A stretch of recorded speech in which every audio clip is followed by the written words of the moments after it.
Good morning to you all.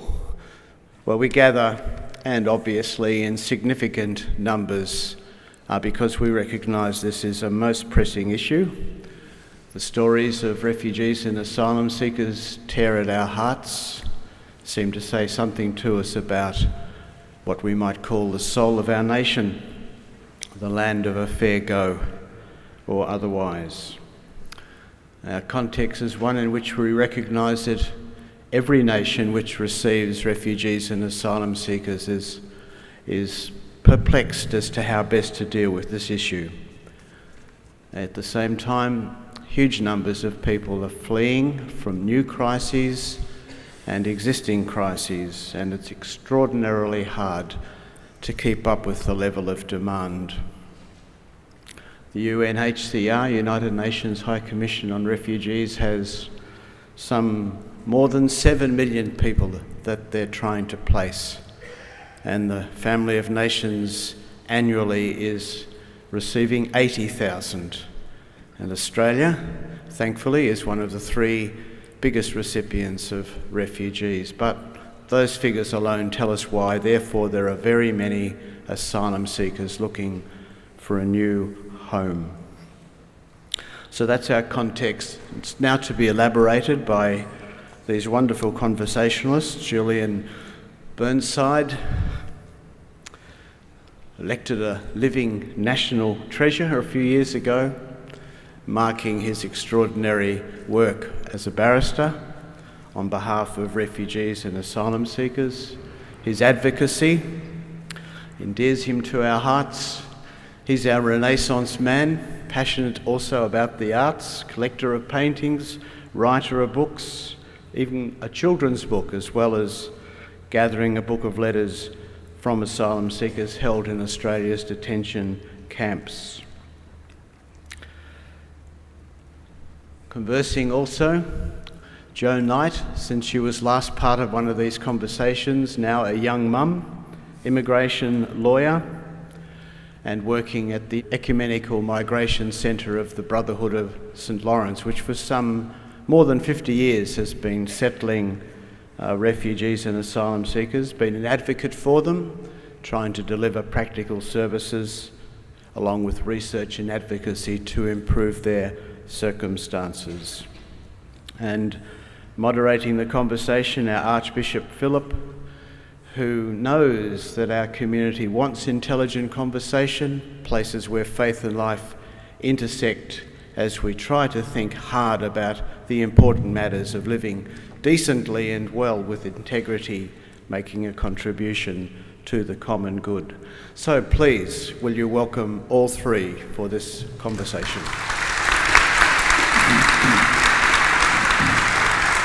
Thank you, Philip, and add my welcome to you all on this morning. Thought we might set a bit of a context first, and perhaps turning Jo to you just to give us a small snapshot of the development of policy. We all known about the Euston Report, but just give us paint a bit of the picture of what Australia's policies have been for refugees and asylum seekers over the past decade, or whatever time is helpful. Sure. I think a good sort of beginning point might be in 2001 with the Tampa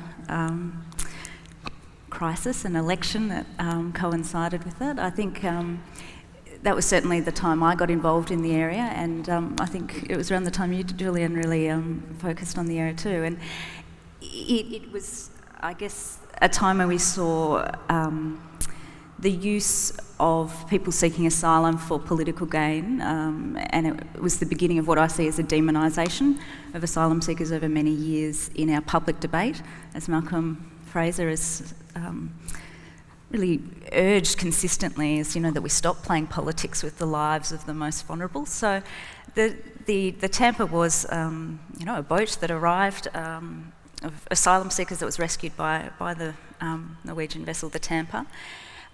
Since then, I think we've seen Australia focus very heavily on boat arrivals and how to receive people who have come by boat seeking asylum. We've had for many years, but during those years since 2001, huge numbers of people in mandatory detention, a huge amount of trauma that has come from the immigration experience in Australia, not just from the situations people have fled. We saw with Petro Georgiou and some of his colleagues standing up in the sort of latter years of the Howard government, we saw sort of standing up for particularly children in detention, and some major reports really shining a light on the effects of children that were held in detention. And I think by the time we came to the 2000 election of Kevin Rudd, there was a moral permission from the Australian people to do something quite significantly different and more compassionate in the area of people coming to Australia across the seas. And so after that election, we saw some major policy announcements and around removing people from detention and slowly over the years into more community-based options, which is something that the refugee and welfare sector had advocated strongly for many years, not least being a massive cost-benefit saving for the country. But so we saw that and the closure of what was called the Pacific solution. I think as geopolitical forces totally interplay with these issues, we did see a little bit more stability in some of the refugee-producing countries that Australia sees over those few years, and so we did see lower numbers of people coming to Australia by boat, but that has escalated. Particularly Sri Lanka and Afghanistan are not stable situations, and we've seen a rise in numbers arriving by sea, which brought us to a number of deaths by people coming to Australia by boat, and then what led to the Houston panel in mid-last year. So we might ask Julian to pick things up there. The Houston report came out, and then I understand, impressive turnaround of legislation in an unprecedented period of days. But tell us, what is the law since the Houston report's announcements? Well, in practical terms, it means that anyone who comes to Australia by boat without a visa can be taken to an offshore place for processing. It's as simple as that. It's just a sort of automatic Pacific solution. They can't all be sent there because Nauru has practical limitations, and so does Manus Island. But it's a fascinating thing, actually, to consider their limitations. We take the view that we can't handle 15,000 boat arrivals per year. Australia's average population increase is 7,000 people per week. So 15,000 per year is a relatively small number against that measure. It's a small number compared with our ordinary migration program of a couple of 100,000 people per year. Our population is 22 million, so 15,000 against 22 million is a pretty small number. Nauru, on the other hand, has a population of less than 10,000 people. Its area is 21 square kilometres. We think it is an appropriate place to warehouse refugees who've actually arrived in Australian territory. I've never understood the logic of that. Manus Island is also tiny. Anyway, that's where we are. Yes. Sort of the automatic prospect of being sent to Nauru or Manus Island, and in the meantime banged up in Australian detention centres, although the present government is accommodating a number of people in the community simply because the detention centres are full. Yes, would you perhaps just continue a little bit of clarifying some of the facts of the situation? Another fact, as far as I understand it, is that the people who are boat arrivals are more likely to be found to be refugees than people who come to Australia seeking asylum by other means of conveyance. What's the comparison there? Relatively speaking, over the last 15 or so years, boat arrivals have been proved by our standards to be genuine refugees in more than 90% of cases. The comparative figure for people who come here by aeroplane and seek asylum once they're in the country is roughly 20% succeed in their claims for asylum. The irony of that is that the boat arrivals get locked up indefinitely and the aeroplane arrivals don't get locked up at all. So we lock up the ones who are almost certain to be victims of torture or trauma, escaping persecution. We do not lock up the people who are likely to be taking a chance and nothing else. And the reason for the difference is the boat journey is so dangerous.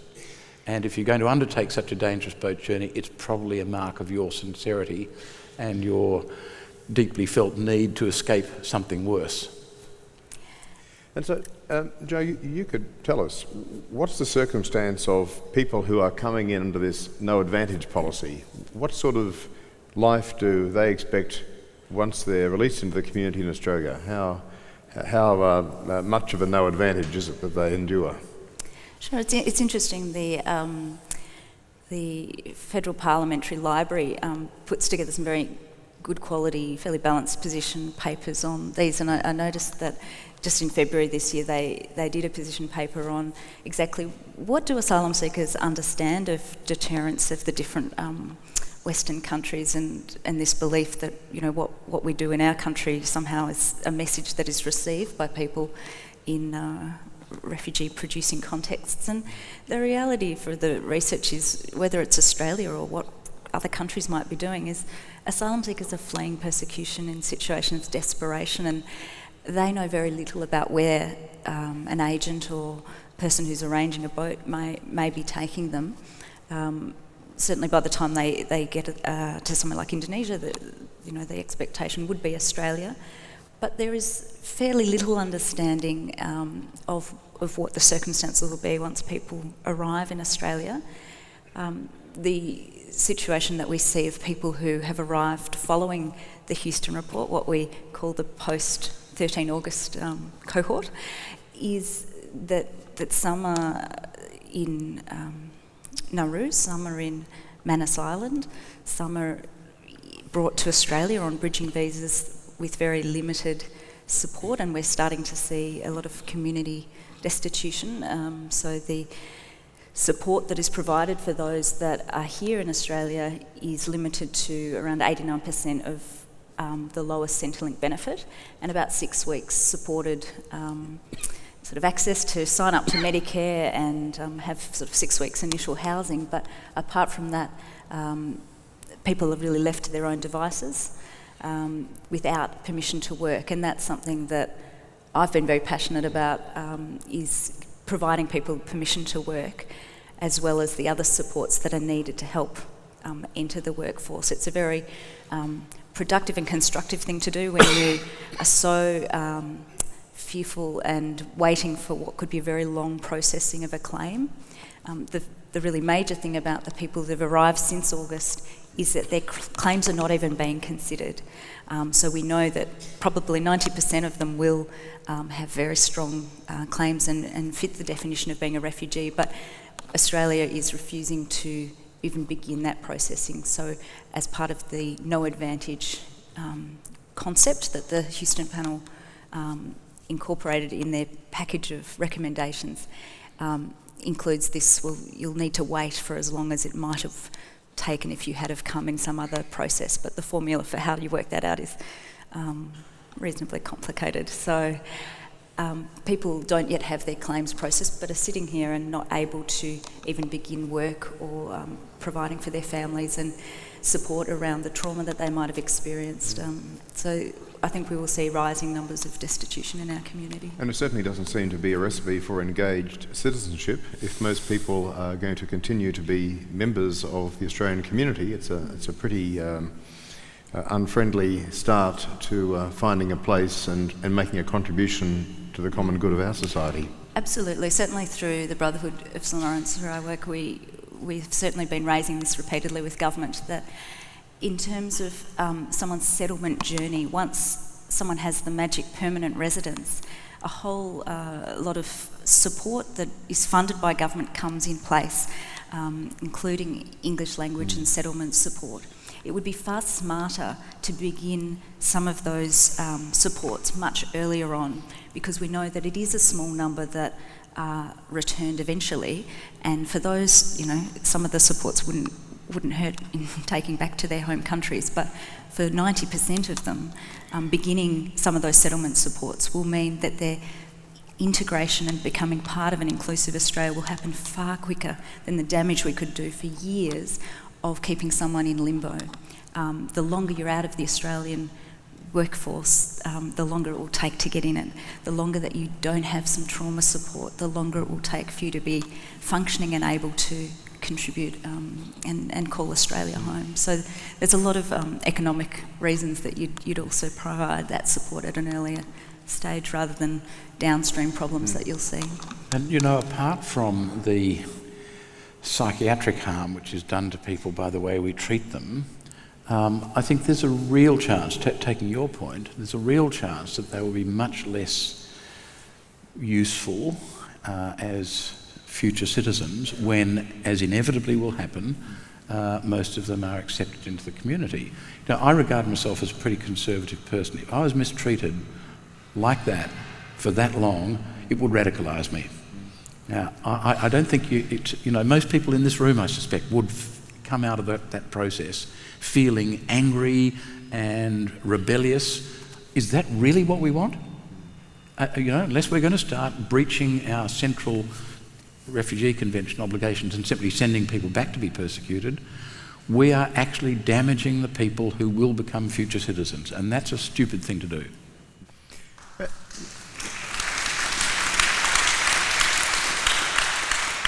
And Julian, you're engaged soon in a legal matter on Nauru. What do you understand about the circumstances of people's detention? It's a long way away. We probably have seen a few things on the television. We don't have a lot of visibility, but for all intents and purposes, is it more like a prison, or is it more like a sort of just a place that people have reasonably relaxed and free access in and out of? Yeah, look, it's sort of a prison of the mind. Topside Camp is a place which is naturally difficult to get away from because it's at the top of Nauru. It's surrounded by what are called the pinnacles, which are the rocky outcrops which used to be covered in phosphate, all of which has been mined. So it would be physically very difficult to walk out of it. It is surrounded by a chain mesh fence. There's no razor wire or the like because that's really not necessary. And the Wilson Guards make sure that people do not walk out of the camp through the orthodox means of access. It's interesting that and I've been in contact with a number of the people who are held there in recent days, and I've also been in contact with a number of the Salvation Army people who are working there. And what they say, all of them, is that these people have been told right from the start, in substance, they have got no hope. Their process will not even begin until some indefinite time in the future. Even if they're found to be refugees, they have been told they will be held on Nauru for an indefinite time, probably up to 5 years. They're told that they can return to their country of origin if they want, which is a dazzling thing when you say to a refugee, you can go back and face the Taliban again if you'd prefer. Now, what has happened? Because of this, they've been told this so quickly, desperation has set in almost immediately. Now, first time round with the Pacific Solution, you didn't get self-harming until about 15 or 18 months into the exercise. Right now, even though people have been there for a much shorter time than that, they arrived on the 25th of September last year, already people are self-harming seriously because they've been told they have got no hope. And so that's why I call it a prison of the mind. Yes. They can wander around the camp, but they know that they are in a hopeless position. And the facts are probably that some people are being not kept there 5 years, but released from there after what period of time and coming into being in the community in Australia? None of them so far. And so what about Manus? How long have people stayed at Manus Island? So I think they arrived in Manus Island also in September last year. I'm not aware of anyone having been brought out. And they're certainly being told that they will be there for a long but indefinite time. But that seems unlikely, doesn't it? When you think of the number of boat arrivals that seem coming, it seems unlikely there is the actual capacity for these threats to be carried through. There is certainly no capacity for either Manus or Nauru to take an increasing number of people. And the Nauru at least has said that it sets the limit, I think, at 1,000 or 1,500. And the practical capacity has already been reached. So I suppose what that means is that future boat arrivals will be, locked up on the mainland or in Christmas Island or in the community or, whatever has to be done. And it's not surprising that we're going to hit this sort of accommodation crisis in the lockups, because if you say we have to keep people indefinitely, then any spike in arrivals is going to overwhelm the system. Yes. A much more sensible way would be to say, let's hold them in detention for an initial 30 days for preliminary health and security checks, then release them into the community with the right to work, with Centrelink benefits, Medicare benefits, and make sure they remain in touch with the department for the balance of their processing. We know most of them will get through, so there's not really a big risk associated with that. And the interesting thing is that at the moment we're spending between about 200,000 and 500,000 per person per year to lock them up and brutalise them and damage them. Whereas if you release them into the community after 30 days, it would be costing between 20 and 30,000 per person per year, depending on what you assume for administrative overheads. We would cause less harm and spend a lot less money. And I think people here this morning might be surprised that the budget for this whole exercise is approaching $3 billion. Which per year. Per year. $3 billion a year. $3 billion per year, which I understand is the same budget as the UNHCR budget. It's more than worldwide. The UNHCR global annual budget. It's spectacular. In order to mistreat a handful of people coming from Afghanistan and the like, we spend more than the UNHCR every year. So, unbelievable. Well, it seems a remarkable situation we're in, where we've got, it seems, any way you like to put it, as a community, such determination to expend so many resources to enact these policies. As I observe it, it seems that there hasn't really been a national debate. It's been as if there's an assumption that people like us agree these are good policies, because you couldn't get this kind of expenditure and this kind of consensus across the major political parties for these policies unless there wasn't the assumption. How do you think that's worked? How borne up is that assumption that people like us are in agreement to this kind of resource use and these kind of policies? I don't think there's anyone in this room who's agreeing with those decisions, but I understand the question. I think the debate was poisoned right at the start by John Howard at the time of Tampa by tagging boat arrivals as illegals and queue jumpers. They are both lies. And politicians on both sides know that those are both lies.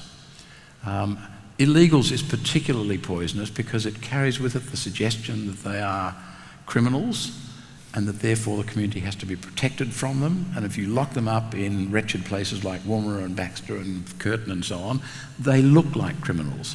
Of course, if you throw people in large mobs behind razor wire fences, they will look like criminals. And if you call them illegals, that satisfies everyone. Well, illegals are being locked up, that's good. It is false. They don't break any law by coming here and asking for protection.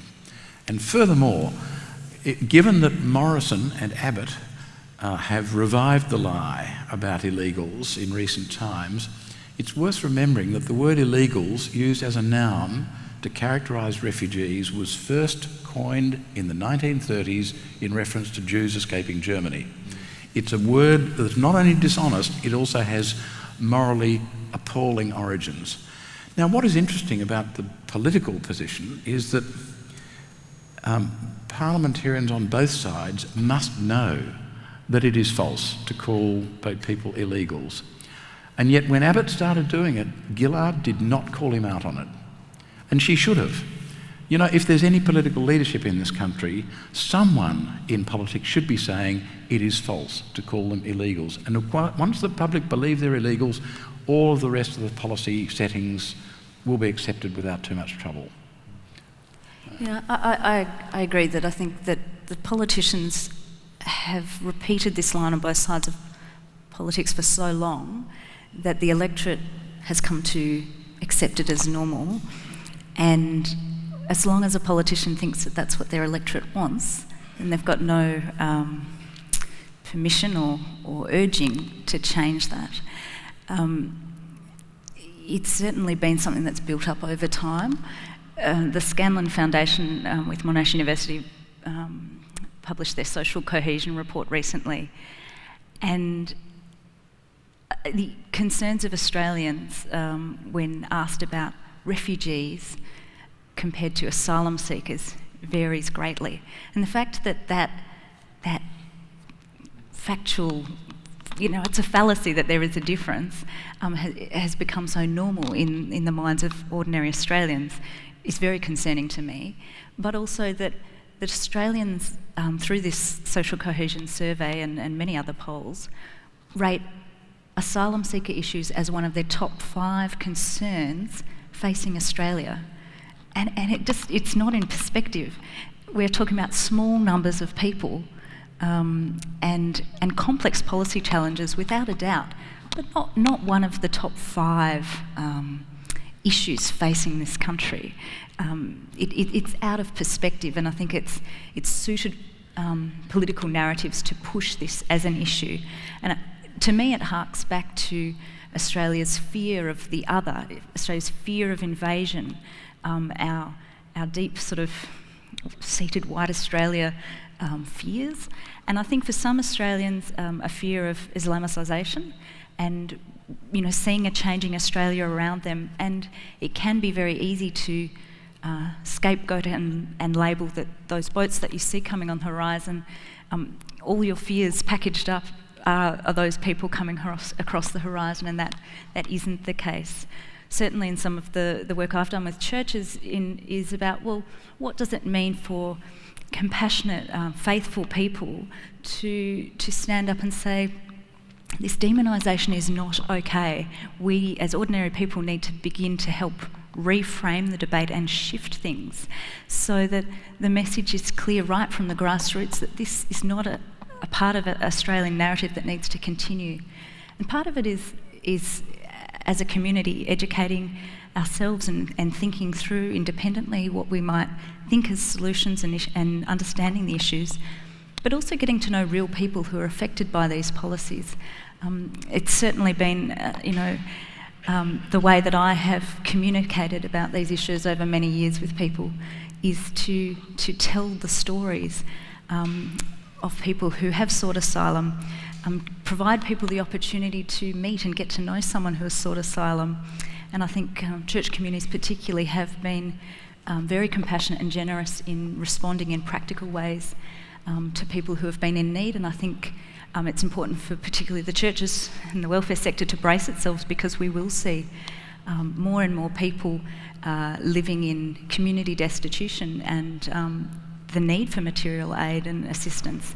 And that I think over time, as more people encounter a practical response and encounter real people, my hope is that will shift the debate, and that politicians will be given the imperative to come up with different solutions. It seems that... Can I say, I think there is only one thing that will shift the debate, and that is for someone in politics to look Tony Abbott in the eye and Scott Morrison in the eye and say, when you call these people illegals, you are lying. Because until the public at large understands the lie, they won't change their views. You can understand a lot of people in the community who don't look behind the words of politicians, who don't see the politicians being called out for it in the mainstream media. Well, why wouldn't they go along with it? If we are afraid of the other, and I completely agree with that observation, well then naturally we want to protect ourselves from criminals. But when you know they're not criminals, you have a different view. And it's worse than this, because really the fact that the lies of Morrison and Abbott are tolerated means that the soul of this nation is gradually being corroded, because we are now a nation that is not only willing to damage and brutalise innocent, terrified, traumatised people, we're also a nation that's prepared to go along with being lied to by our political leaders on both sides. And that's a terrible way to be. We've seen it in other countries. It really can lead to very nasty places, and I'm very concerned about the future of Australia. Why can't Julia Gillard? Why can't Kevin Rudd? Kevin Rudd, who seems to be running his own race at the moment, he knows the facts. He knows the facts. He is apparently a deeply religious person. Why doesn't he stand up in front of Scott Morrison and say, you are lying? You know, that would change the debate. But until that happens, in my opinion, the debate will languish the way it is, with everyone actually bored by the issue, because the facts for them have not changed.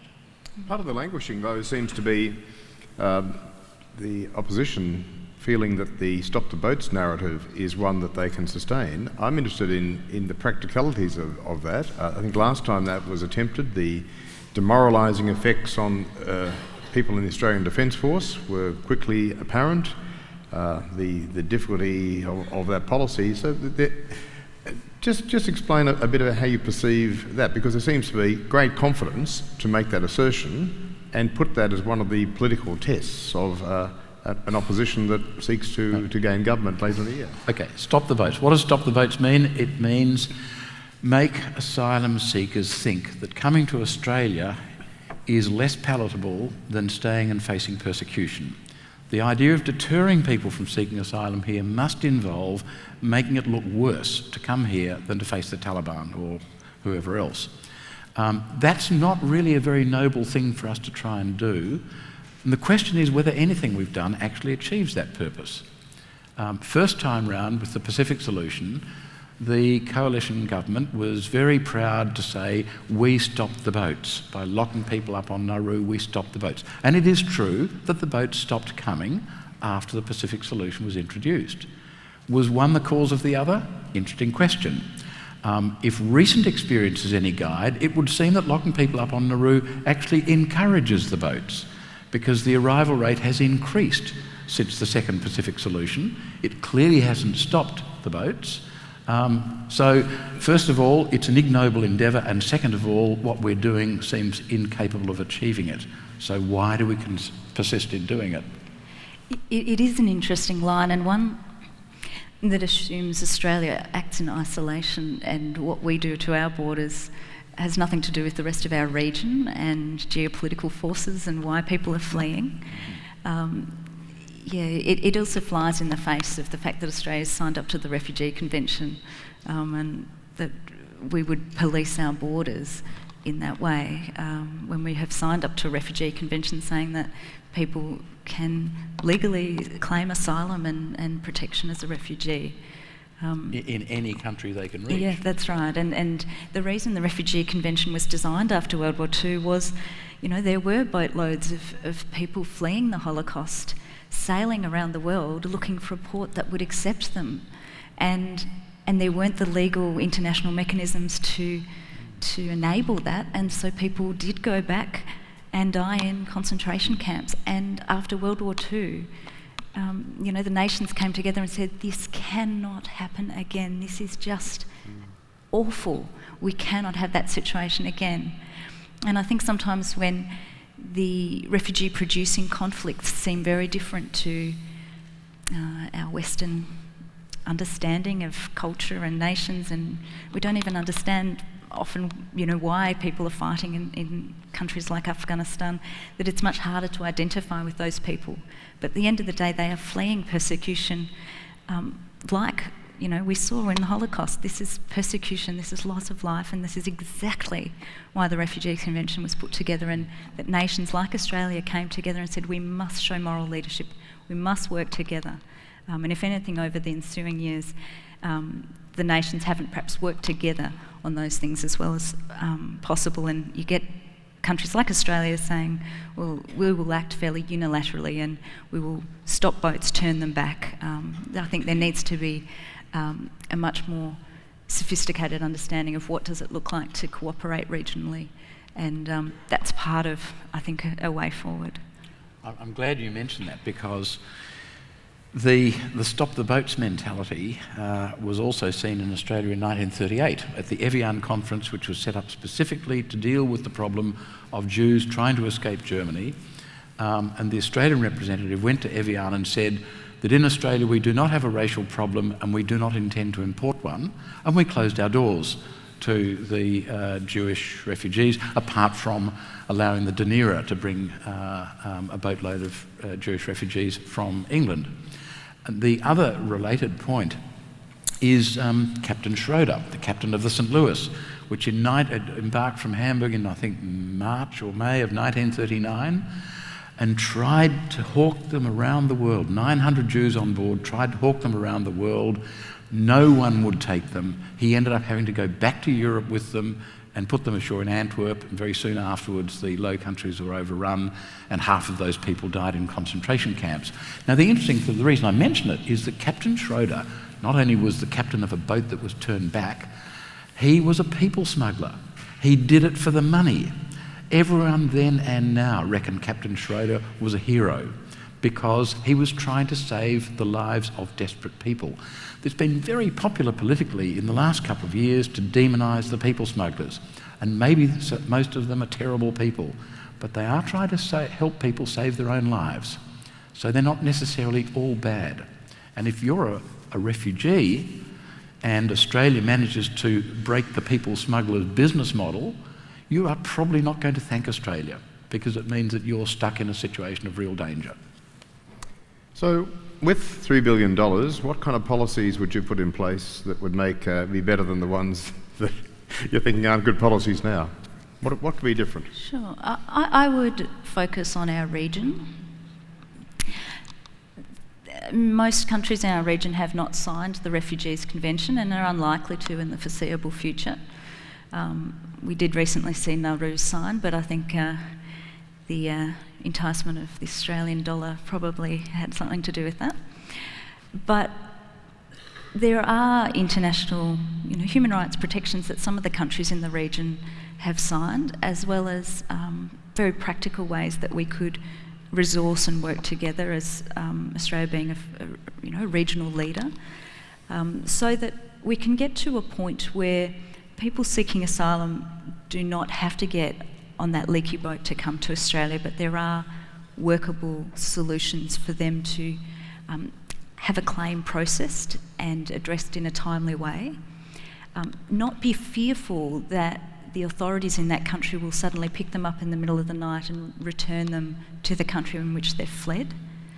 But for the time, which is maybe some years, that people are waiting in regional countries to be resettled, that they are given permission to work and that their children can go to school. These are steps that would take us a very long way to reducing the need for people to keep getting on leaky boats to come to Australia. I think the biggest piece of the puzzle for me is guaranteed resettlement. So it's not good enough for people's claims to be processed and then be told, well, you might wait a lifetime here until a country that will receive you to permanently settle becomes, a place becomes available. And that's, I think, some of the logical flaws in the concept that was part of the Houston report of no advantage, that you somehow wait until, if you had to come some other process, for a certain amount of years. You can't really work that formula out. It doesn't really compute. But I think if Australia was to genuinely invest in regional cooperation and some solutions, we have seen in previous eras people processed and come to countries like Australia or Canada or the States, parts of Europe, in more orderly ways and safer ways. And that also then reflects on the type of welcome that people receive and the sort of support services that can be there to wrap around people as they arrive and help them become part of the new community.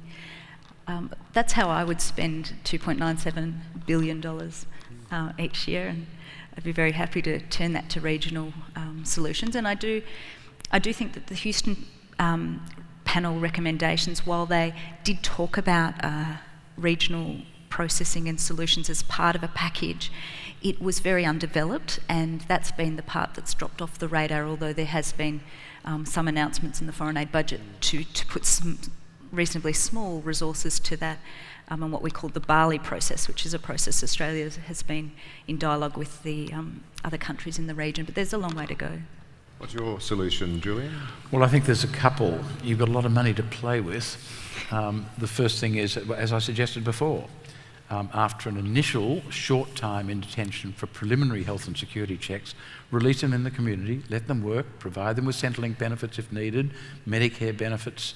That will reduce the cost, the effective cost of their treatment by 90%. Okay, so it reduces it to 10% of its present level.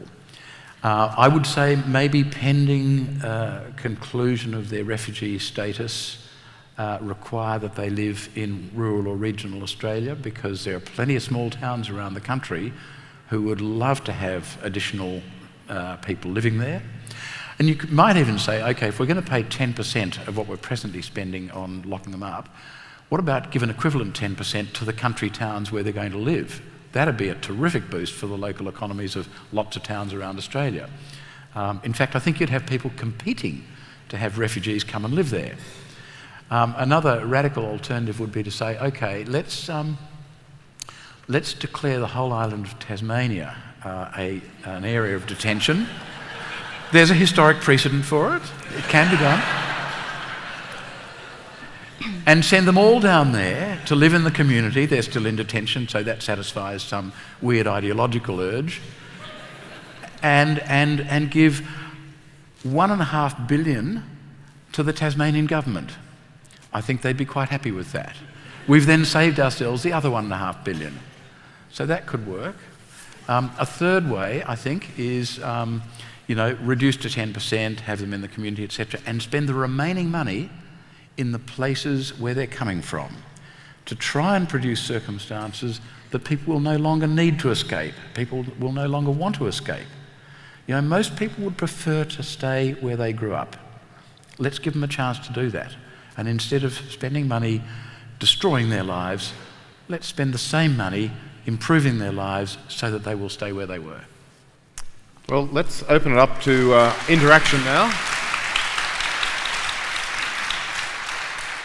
I'm one of these apparently 50% of the population who was perfectly happy with an organised refugee policy where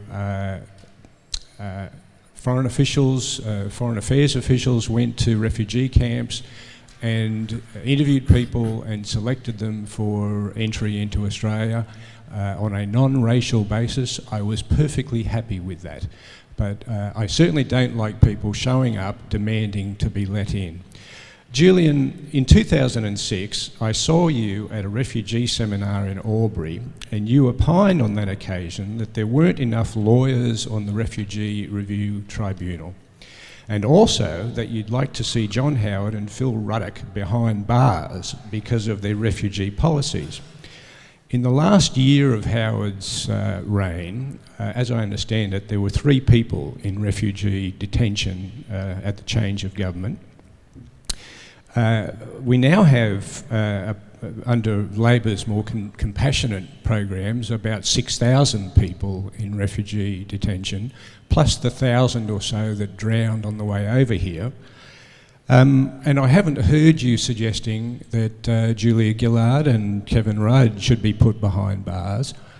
Could you address your apparent hypocrisy in that regard? Well, thank you for that very neutrally framed question. We might take it. We'll take the other 2 questions, and please keep them succinct. What do you think will happen when a new coalition government tries to turn back the boats? What do you think will happen? There's recently been some legislative action to excise Australia from Australia's migration territory. I'm wondering how that sits with our Refugee Convention obligations going forward. So, Julian, you began to answer that first question. Yeah. In my opinion, locking up asylum seekers indefinitely, given that they have committed no offence, constitutes arbitrary detention, and the analysis that I ran through back then still holds. It's just that no one's really interested in hearing this. I mean, there are lots of things that I was saying back then which are views that I still hold. I haven't been repeating them because, frankly, people aren't interested in listening.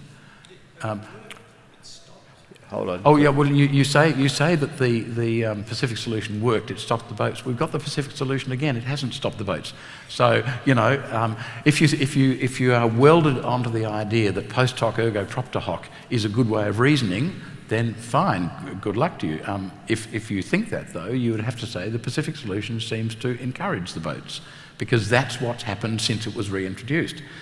Can I directly address your suggestion that I'm a hypocrite by adopting one stance then and a different one now? I condemn the Labor Party just as much now, and I have done for the last couple of years, just as much as I condemned the Howard government. I think that they are both as bad as each other. It is arguable that the coalition are less bad than Labor on this policy, because the coalition are at least upfront about what they plan to do. They don't even pretend to hold a fig leaf in front of their policies, whereas the Labor Party is sort of equivocal. The Labor Party is saying, well, we really are kind and compassionate, but we're going to brutalise them anyway.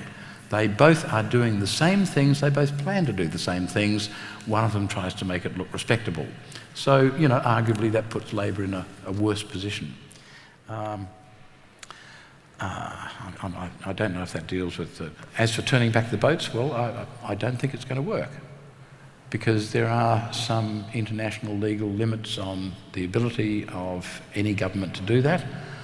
I doubt that the Navy is going to turn back any boat that is clearly not seaworthy. So I think it's just a political mantra. I don't think it's anything more than that. Third question about the migration zone. Excising Australia from the migration zone. Look, the migration zone is a legal construct created in the Migration Act. It's just an idea in the mind of politicians, so that the Migration Act can say, if a non-citizen is approaching the migration zone, and if upon entering the migration zone they would be a non-citizen without a visa, then they must be detained, etc. The fact that the migration zone has been sort of taken out of the picture simply means that we will now treat them however we want to treat them, whether by putting them in detention or by sending them to Nauru or whatever. I think it's more, it's just one of those sort of strangely ironic things that we seem to have excised ourselves from ourselves, but it's not that. It's just a legalism, and Three more questions. It's the policy that underlies it. Yeah, I was certainly going to say it's certainly a very baffling thing to international countries looking on that we have done that. But it's a legal fiction. I love telling people I'm a boat person. Fortunately, I came here in the 50s in a much more civilised manner than what people do today. My question is to Julian. I've met a number of refugees in the past. You keep talking about allowing them to work for their own benefit and so on. Could you address the situation of the media portraying refugees simply and solely people standing behind bars or sitting on roofs? What is their education level, and what can a lot of these people actually offer to Australia rather than just be a burden? I'm appalled that both the press and the politicians seem to have intellectually turned off about the migration issue. And I wondered if Mr Burnside could tell us, is there a legal basis that the press is so craven as they cannot ask questions to bring the whole thing back into some intellectual basis? I have a question for Joe. Could you tell us about the circumstances of asylum seekers here in Melbourne? Sure. We are seeing, I guess, the group of people in Melbourne on bridging visas who have come since the Houston panel and the no advantage principle, so since August last year, here having some support from Red Cross, or the agencies working with Red Cross on behalf of the government to provide that 6-week initial support, and existing on around 89% of Centrelink special benefit, but are otherwise unable to work, and in a pretty expensive rental market are trying to seek private rental. So they have no support around material goods that need to go in the house. So we are seeing a lot of material need arising, and the desperation of not even having one's claims begun to be processed. We also have in Melbourne those that have been here longer who are still waiting while their cases are being determined, and they have a little bit more supports around them, particularly the permission to work. What characterises the group that have permission to work are that there are very few services that are able to provide funded support to help people translate that technical right to work into an opportunity to genuinely be part of the workforce. And there are different skill levels that people bring and different levels of English, but there are areas of particular lower skilled work that people could enter, but it does require some support. So we are seeing desperation. You know, Victoria is a destination where many people on bridging visas come, and particularly I think we'll see more and more need for material aid, and that desperation as people's claims are not even processed. The question was, what do they offer? It's really impossible to generalise about that because they're a diverse group. But they have two things which I think commend them to us. The first is that they've had the initiative to run from persecution instead of staying around to be killed. And the second is they've had the courage to risk their lives in the last leg of the journey, which is the dangerous boat trip from Indonesia to Australia. Now, people with initiative and courage seem to me to be a good start for people that we can use in this country. Most asylum seekers, most adult asylum seekers who get to Australia seem to look for work and find work of various sorts fairly quickly. They're certainly mad keen to get into work when they can. My understanding, and I suggested earlier that maybe pending the resolution of their refugee status, they should be required to live in country areas. The National Farmers Federation say that there are 96,000 unfilled jobs in country areas. I expect that many of those jobs would be jobs that could be done by people who don't necessarily bring a PhD with them. As for the press, I think that's a very interesting question. I don't think the press are turned off the idea of asking questions. They certainly can ask questions, but realistically, the press in Australia is dominated by the Murdoch media. The Murdoch media clearly think that Abbott is going to be the next Prime Minister, and the Murdoch media seem to have a capacity for running the line that supports the team that they want to see in office. And so it's very, very difficult to get a balanced view of refugees in the media at the moment. The Age has been very good about it. If you look at The Age in the last couple of years, they've got lots of refugee stories that would make you think, oh yes, okay, this is an issue that is worth worrying about. It's something we need to think about. But not enough people read The Age for that to make much of a difference. I think it's a weakness in our political system, it's a weakness in our media system that there's no dispute at federal level about what should be done, no real dispute, and no real engagement in the press to throw up a competing view.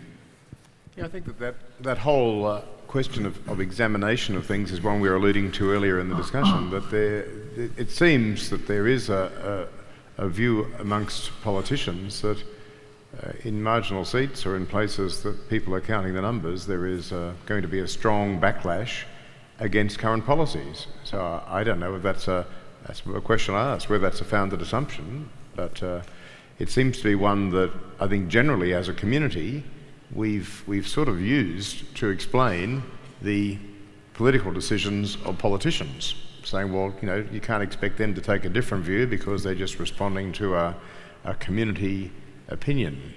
And so I think it's this difficult balance between where does it start? You know, where does leadership have a different view?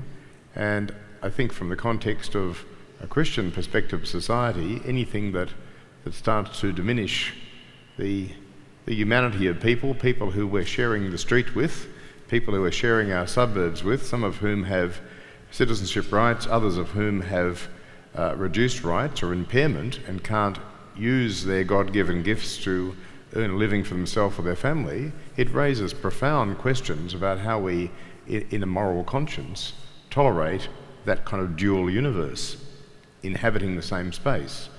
And I think these are the kind of questions that we really do need to have a real political debate about in our country, rather than assume that politicians are helpless in the face of some opinion in marginal seats, which seems to be where many of us believe it's all sitting. It's a very interesting point, because in a democracy, the underlying theory is that politicians should do what a majority of people want. But on moral questions, I think politicians ought to show leadership, as we saw in the past with capital punishment.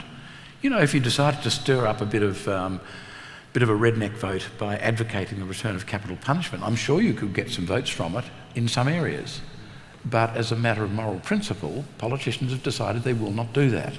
And I think there's great scope for moral leadership on this question, especially because we are now seeing what is a profoundly immoral thing, namely the treatment of one group of people as being in some respects less human than we are, and therefore deserving of lesser treatment, and ultimately perhaps deserving of any treatment that we decide we're going to give them for whatever reason. It's a very dangerous path, and it's profoundly immoral, and I think we need leaders in Canberra.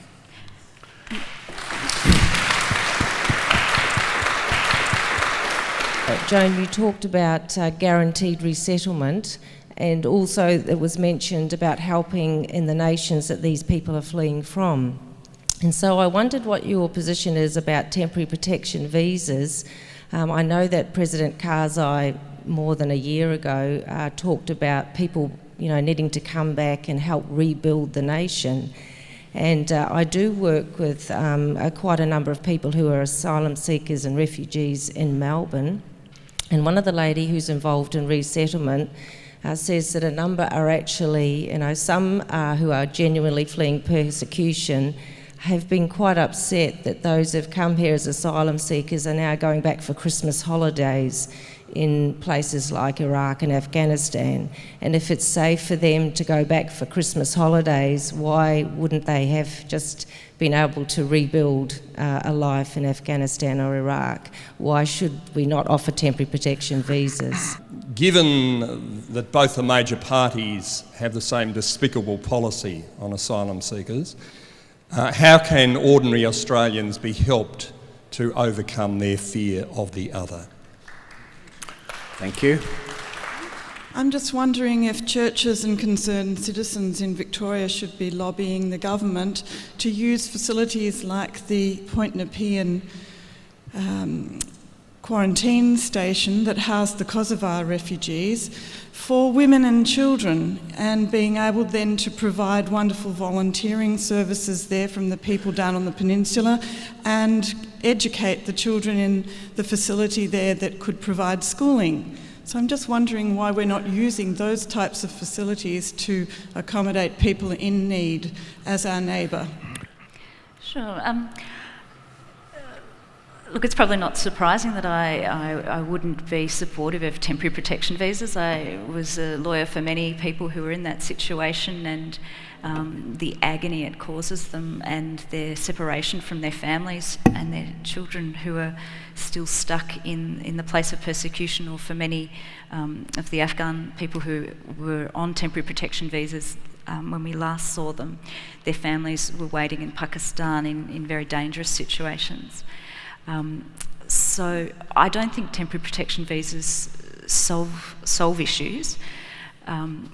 Certainly with the Sudanese communities that we work with, we've seen many incredible leaders who have really benefited from their education and leadership opportunities and the capacity building that they've had here in Australia voluntarily choose to return to Sudan in recent years as things have stabilised, to be involved in leadership and rebuilding of their nation. And I think what we're seeing in Sudan is a really good example of people choosing voluntarily to return because they love their home country and they want to see it once they're, see it thrive and succeed. So certainly many really eminent Sudanese leaders who've called Australia home have been returning to Sudan and forming positions of responsibility in that rebuilding nation. I understand what you're saying in terms of the some of the community members returning to Iraq, and that can be a pattern.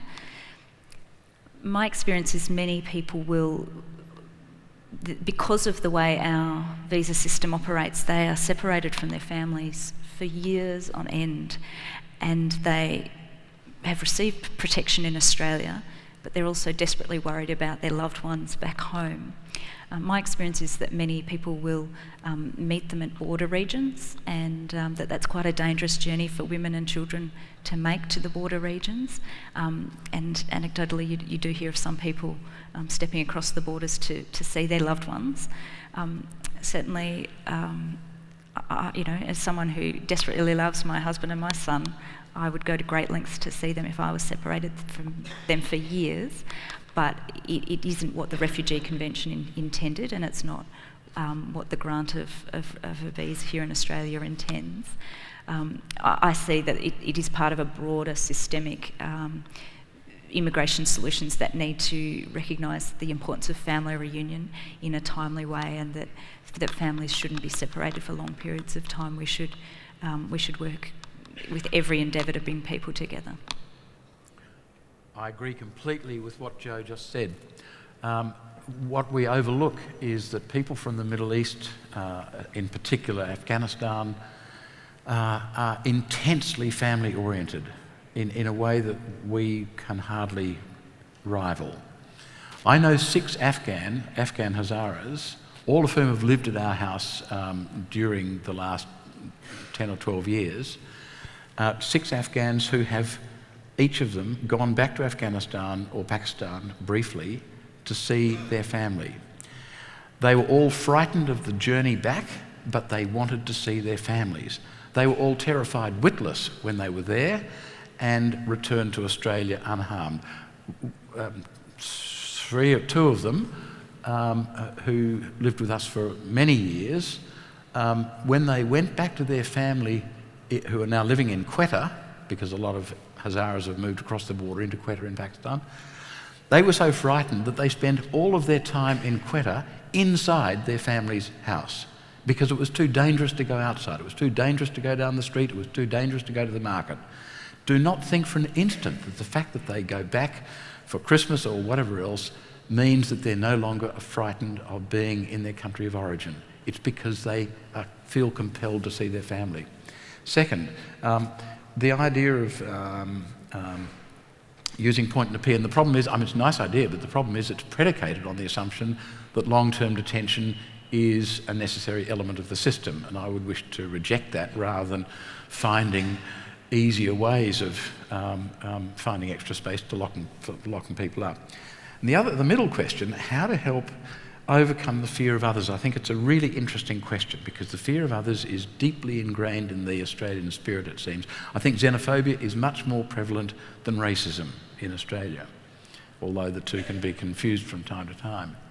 One thing that I think would be interesting is to try and encourage your local council to hold community dinners with equal numbers of long-term residents and recent arrivals, specifically refugees, and have them sitting long-term resident, refugee, long-term resident, refugee. A simple meal. Have the people bring the meals themselves, if that's it. So you get a mix of different sorts of food.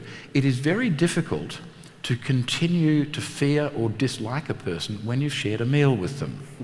And it's an interesting etymological fact that the word companion means taking bread with someone, okay? So, it's a simple grassroots idea that might actually change a few attitudes. Most of the people who are scared of refugees or despise refugees have never actually met one. So do something that enables them to meet them, and then they'll be less frightened. Archbishop? Yes, I think that xenophobia is the fear of the other, and the way in which these detention places are usually in fairly distant places, unrelated to where most Australians live, only helps to confirm that otherness. I've just been to Darwin with 5 Anglican Sudanese leaders who all came here as refugees.